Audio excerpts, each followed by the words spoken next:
Eh, bueno, comparto Vicky directamente. Dale, por favor. Bueno, muchas gracias. Eh, la verdad que es un honor poder estar acá presente en este seminario y le agradezco mucho a quienes estuvieron organizando este evento, todo el trabajo que significó y la verdad que muy contenta de este espacio para poder compartir el trabajo que venimos haciendo y poder interactuar, estar en contacto con otros colegas que se vayan generando estas sinergias tan necesarias en quienes venimos trabajando en clima y en salud desde distintas aristas, de distintas perspectivas. Eh, Así que, bueno, muy contenta con poder participar y con que tengamos este seminario regional. Como comentaba Lucas, mi participación se titula La obligación de los estados de adaptarse al cambio climático para proteger el derecho humano a la salud de sus residentes y se basa en un informe que presentamos desde la Fundación Ética Climática y Desarrollo ante la Corte Interamericana de Derechos Humanos. ¿Puedes avanzar las presentaciones, por favor?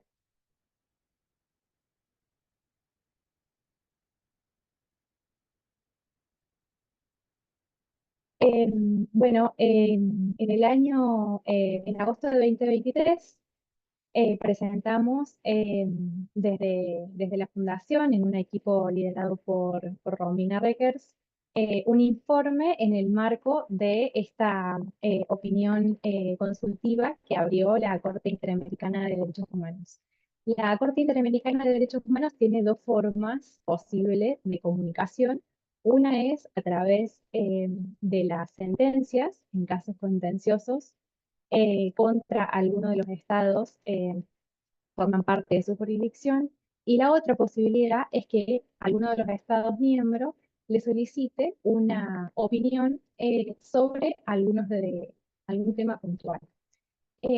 La República de Colombia y la República de Chile le presentan una solicitud de opinión consultiva respecto a la emergencia climática y los derechos humanos a la Corte. Y en ese marco se abre un periodo donde distintas personas que trabajan desde la academia, instituciones, eh, que, se, que sean expertos, expertas en algún tema puntual, pueda ayudar a brindar algún argumento interesante para que la Corte lo tenga presente en el momento de emitir su opinión consultiva, presenten estos aportes, estos informes, estas colaboraciones.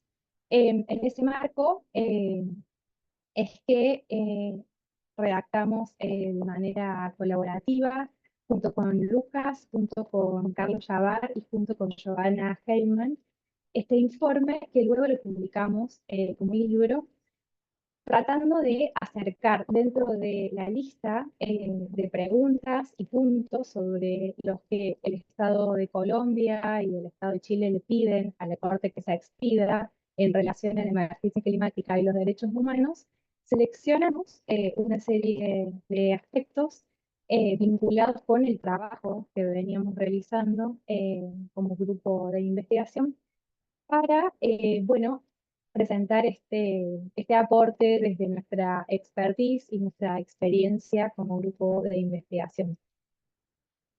La siguiente, por favor.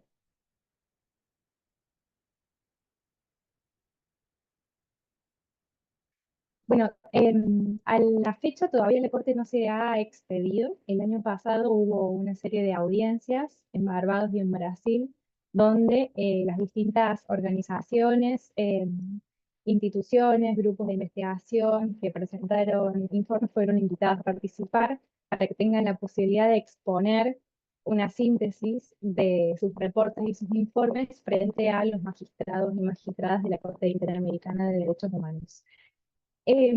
Nuestro Para esta presentación seleccioné algunos puntos importantes, porque el informe es un poco extenso.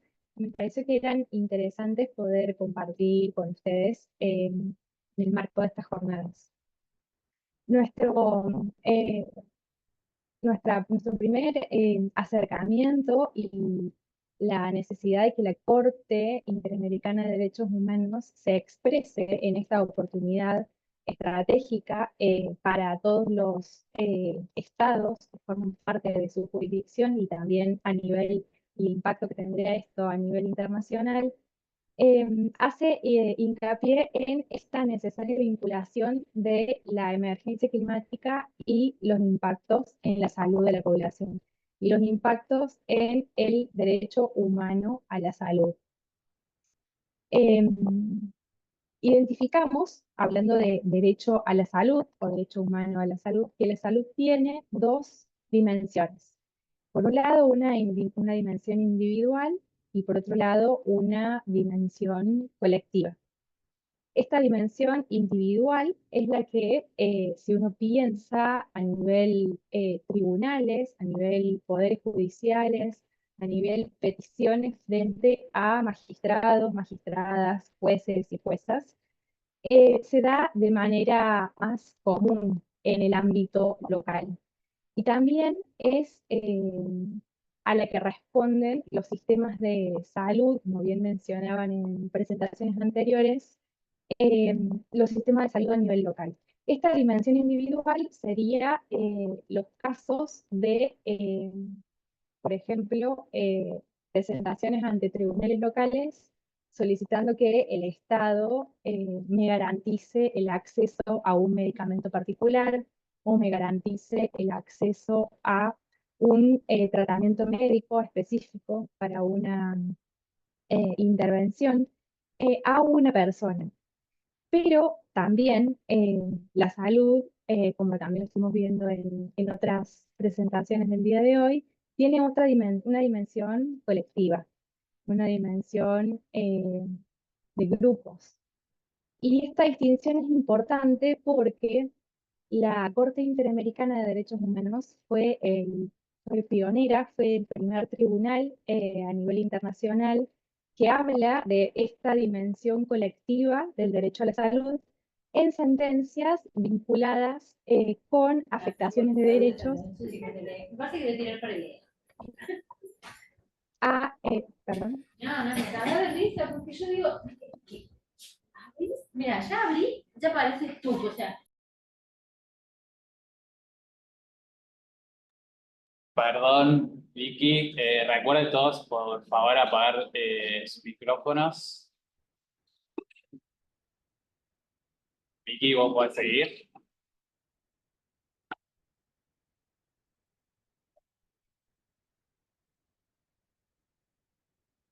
Silencio. Ella está silenciada. Vicky, Ahí, sí, sí. ay, La apagaron a ella, ¿no? Sí. ahí está, ahí está. está. Gracias. Recuerden todos, por favor, silenciar sus micrófonos. Isabela Rodríguez, creo que tenés el micrófono prendido. No sé cómo. Bueno, pero no se escucha nada. Proseguimos, Vicky, si te parece. Dale, sí, por favor. Ahí, comparto. De nuevo, disculpas. Ahí se ve, ¿no? Sí, la número 4, por favor. Bien. Vale, La anterior. ahí. Bueno, como les estaba comentando, la Corte Interamericana de Derechos Humanos fue pionera en mencionar, conceptualizar en una sentencia esta dimensión colectiva del derecho a la salud en casos donde estaban comprometidos derechos de la salud y otros de comunidades indígenas y campesinas. Posteriormente lo hizo en otras cuestiones, en otros casos más relacionados con el ambiente, sí, el Tribunal Europeo de Derechos Humanos. Pero la Corte ha sido pionera en sentencias que ya tienen un par de años. Entonces, creemos que es una oportunidad estratégica muy importante bueno, esta opinión consultiva y que se haga una relación y una manifestación también en esta opinión consultiva relacionando la emergencia climática con el impacto en la salud de las personas y también trayendo de nuevo a colación esta dimensión colectiva del derecho a la salud para bueno, establecerlo con relación a los impactos, a las consecuencias del cambio climático. Por favor, la siguiente.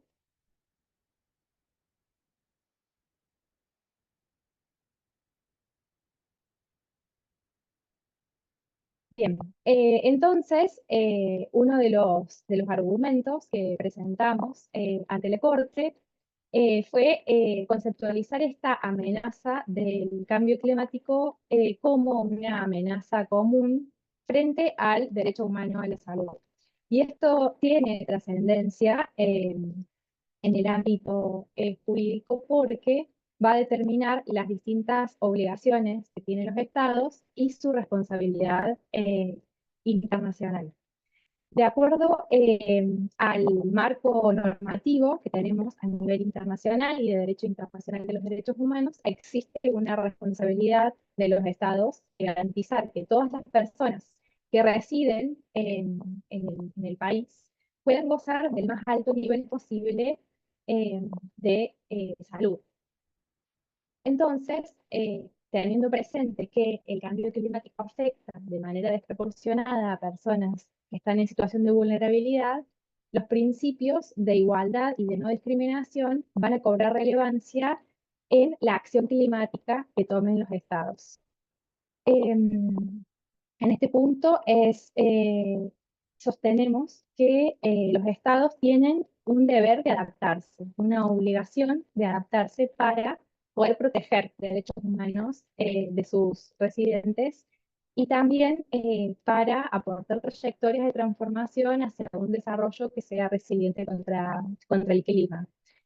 Y aquí cobra relevancia el principio de regresividad eh, en la teoría de los derechos humanos, que establece que cuando ciertos derechos son conquistados, son reconocidos, existe como un punto de no retorno respecto a el reconocimiento y el goce de esos derechos por parte de quienes de los ciudadanos y quienes residen en un estado.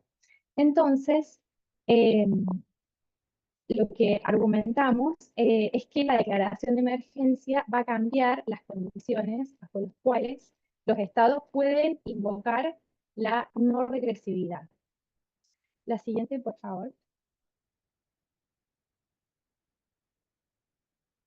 Otro de los argumentos que le presentamos a la Corte Interamericana de Derechos Humanos en nuestro informe ha sido relacionado a la importancia que tienen los planes nacionales de adaptación y los planes de acción para el sector de la salud en el reconocimiento y operativización de las obligaciones estatales de proteger el derecho humano a la salud en la emergencia climática.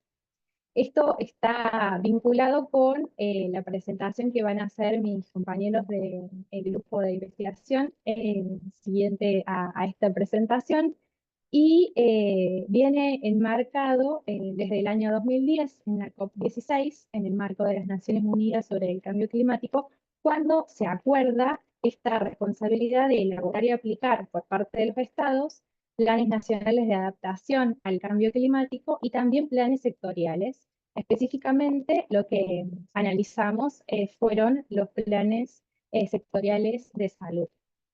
La siguiente, por favor.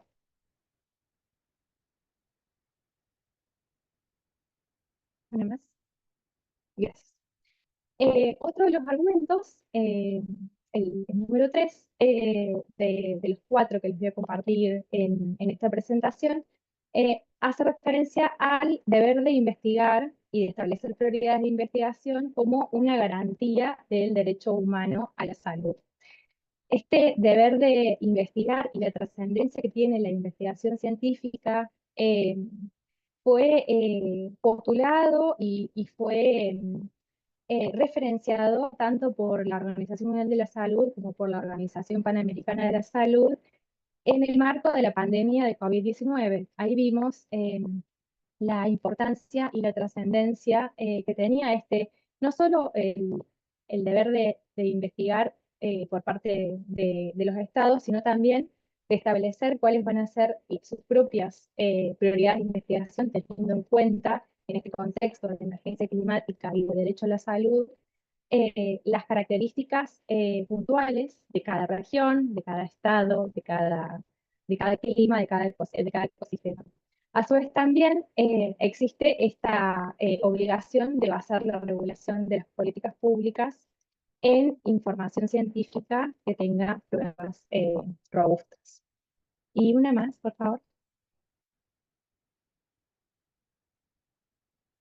Bien, y como en cuarto lugar, les voy a compartir otro argumento que presentamos a la Corte para que lo tenga presente al momento de realizar esta opinión consultiva, relacionado con la brecha epistémica y una injusta distribución de bienes epistémicos. Que, bueno, hemos identificado y trabajado a lo largo de nuestras investigaciones.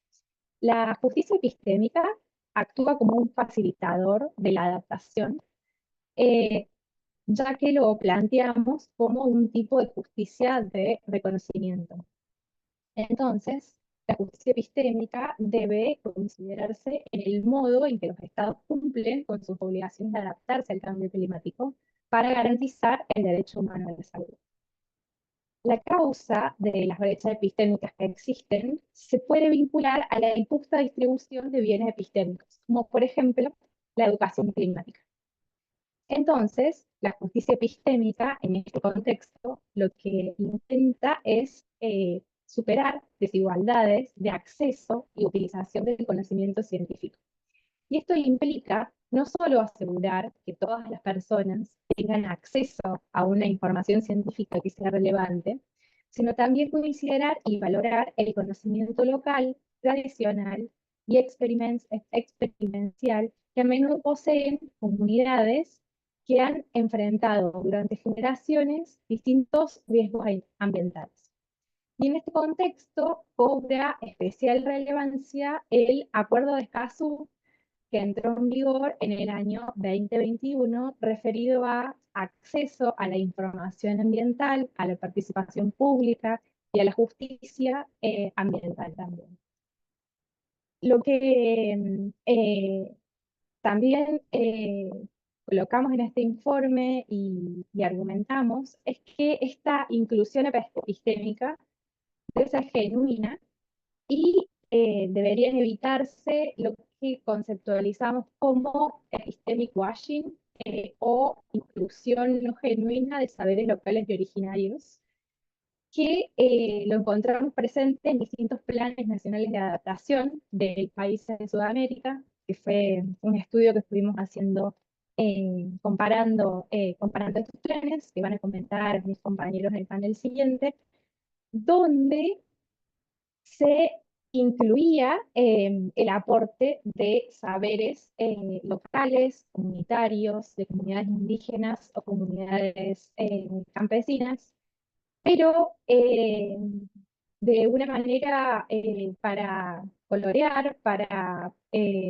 colocar que se tuvo en cuenta la participación de estos grupos en la elaboración del plan, sin identificarse estrategias adecuadas para poder medir esa incorporación de esos recursos y conocimientos que consideramos que son muy valiosos y sin poder trazar alguna forma de medir un indicador o un insumo en la creación de políticas públicas climáticas. Y esto va en desmedro del conocimiento científico. Entonces, en este punto, el argumento principal es la necesidad de establecer y hablar en este contexto de una justicia epistémica, conceptualizar cuáles son las brechas epistémicas, la importancia que tiene la educación climática en este contexto y la necesidad de tratar de evitar estas prácticas que no serían buenas prácticas em, y que no resuelven los problemas de fondo. Bueno, estos han sido, si quieres avanzar una más, los cuatro argumentos principales que me pareció importante compartir con ustedes en estas jornadas. Y bueno, señalar de nuevo la importancia de esta opinión consultiva en materia de emergencia climática y en la región, y la importancia de que esperemos la Corte realice dentro de su informe, de su opinión consultiva, esta vinculación entre la emergencia climática y el derecho humano a la salud, em, tomando en consideración esta dimensión colectiva del derecho a la salud. Muchas gracias.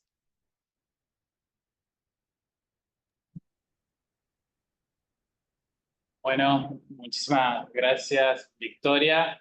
Bueno, ahora abrimos un espacio para preguntas y comentarios. Si alguien quiere hacer alguna consulta o comentario, es el momento.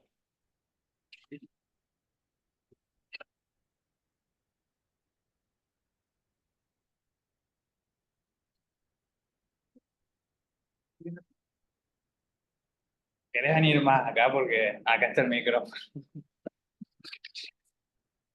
Acá viene una pregunta. Bien.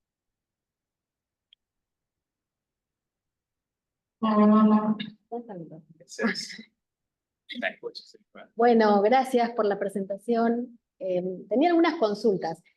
Sí, Esto que presentaste es más que nada teórico, ¿no? Un análisis teórico.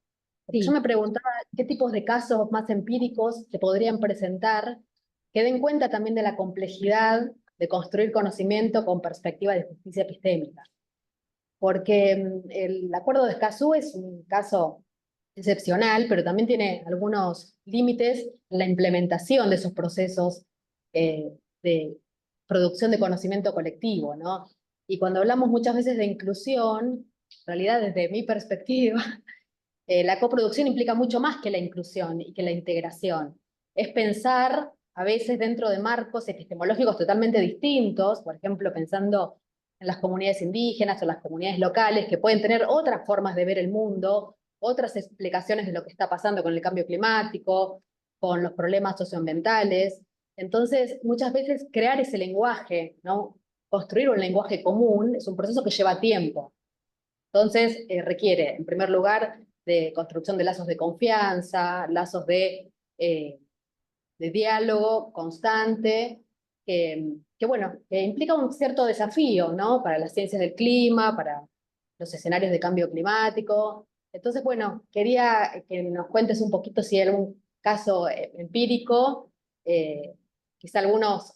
También hay que dar cuenta a veces de las cosas que fallan dentro de la coproducción, porque a veces nombramos los casos exitosos, pero tenemos muchas lecciones para aprender de aquellos casos donde la coproducción no funciona o donde el diálogo no se da como uno espera, como científico social. Entonces, bueno, ¿qué podríamos aprender de aquellos casos que funcionan, de aquellos casos que quizá tienen ciertos límites y terminan, bueno, con más lecciones aprendidas, quizá en términos de lo que no funcionó y cómo eso lo podemos incorporar luego no sé, a una guía, no sé si guía es la mejor palabra, pero una forma de pensar entre todos y reflexionar, ¿no? Sobre esto.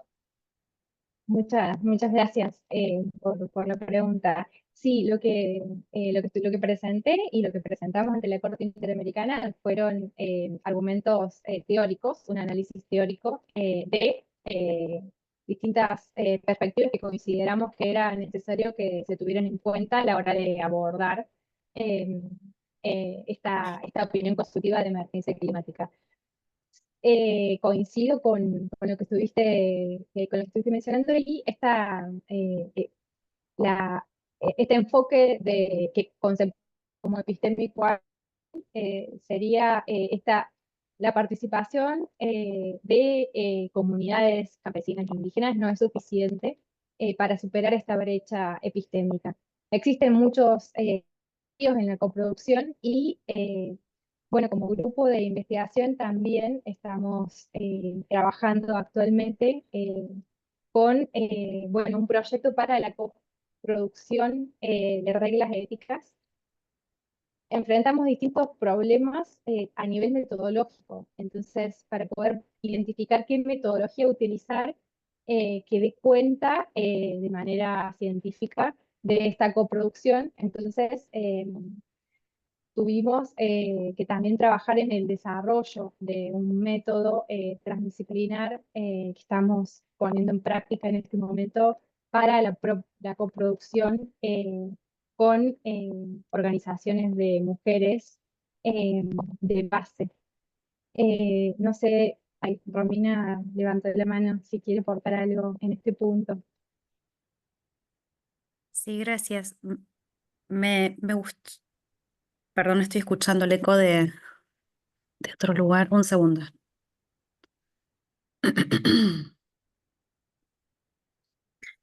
Me gustaría aportar que en el informe no solo hacemos un análisis y una propuesta teórica, sino una propuesta concreta de una práctica que puede tener una consecuencia en la dirección que vos mencionabas en el sentido de construir vínculos, y es ponerle la carga a quienes están conduciendo el proceso de desarrollo del Plan Nacional de Adaptación o del instrumento que fuera, de explicitar cómo emplean los inputs de las comunidades nativas en la dirección que adopta el Plan Nacional de Adaptación.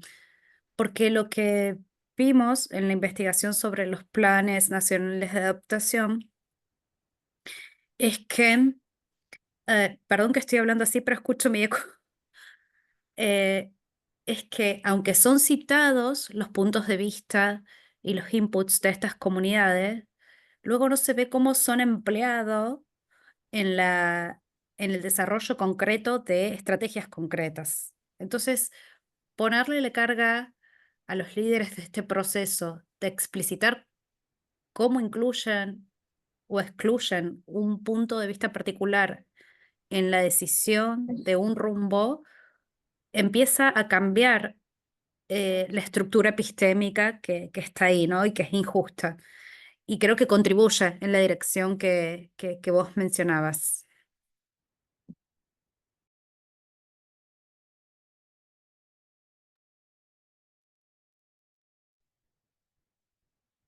Gracias.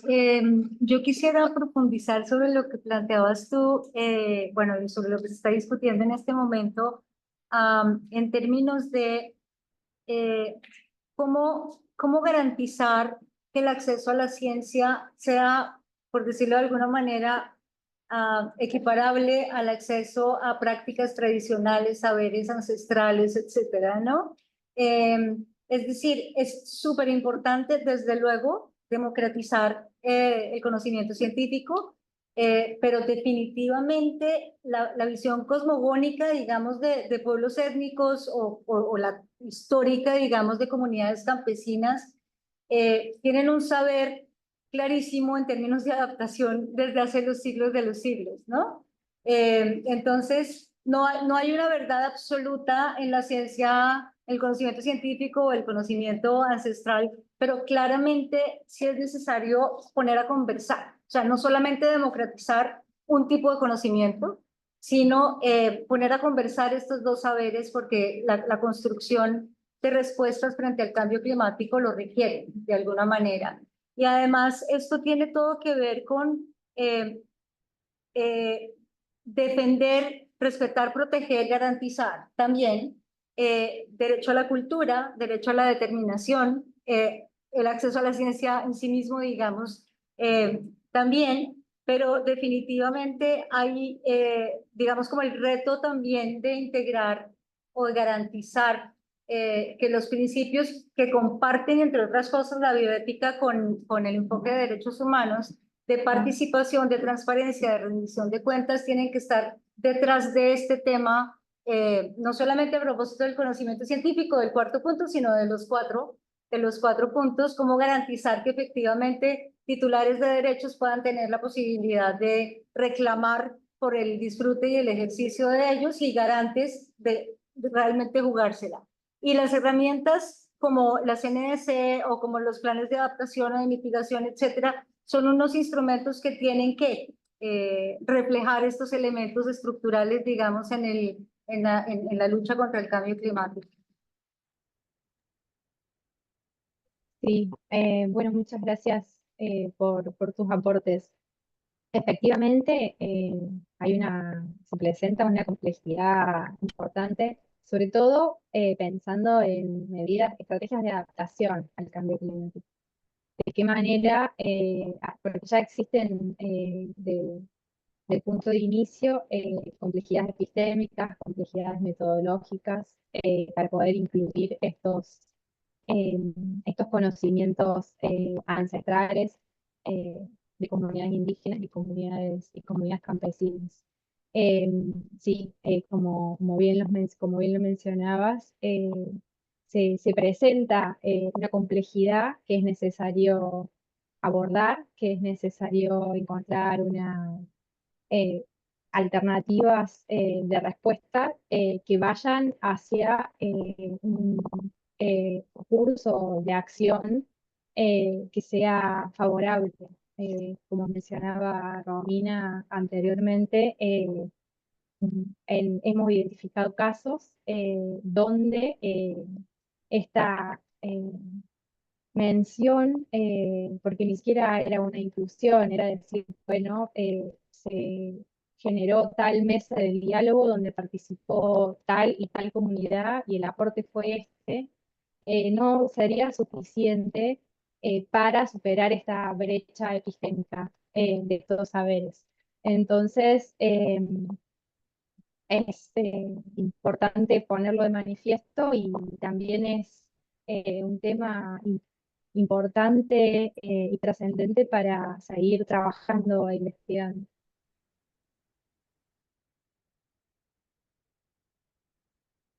Muchas gracias, Victoria. ¿Alguien más tiene alguna pregunta o comentario?